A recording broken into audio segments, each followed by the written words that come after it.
amakhosazane onyazi agqoke kahle aphethe nezinto esingazi ukuthi zeyini azosichazela wona amakhosazane obani bakabani uphuma kule-format.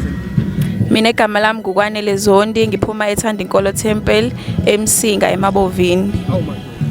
Mina igama lami uMaphiko waNdlovu, ngiphuma eSiphesihle Temple eMsinga eMabovini. Amakhosazane agqoka kahle kanje kunoshada kwenzakalani nesibeke lesingazi kwenzakalani. Namhlanje sivunule imvunulo yokugcina osuku einsukwini zonke, igama layo Insephe, ingakho sibahle kanje siyagcina nje namhlanje ukuvunula imvunulo yesilungu.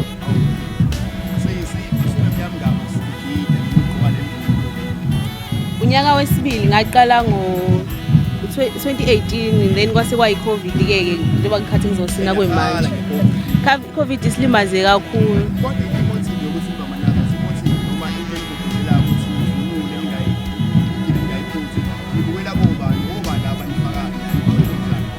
Mina ngikhule abazali bami bevele kule nkonzo, nami ngase ngakhula ngayithanda ke futhi ziningi izinto ezinhle ezenzekayo ngizibona ngenxa yale nkonzo.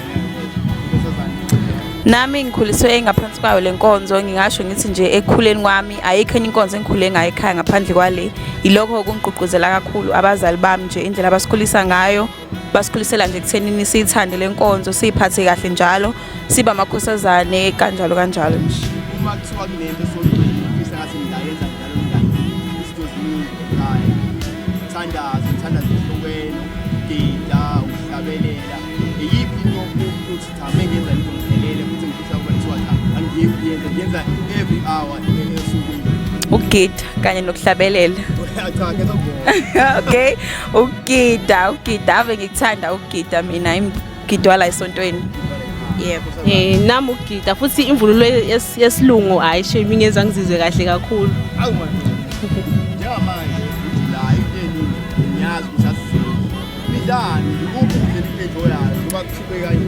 Hawu futhi asina stress ke ngathi akubona ngisho uMjuly ke nyama yenkomo siyayidla, amathini, amazambane, amamfino. Kanje kodwa ke asixayekile kakhulu.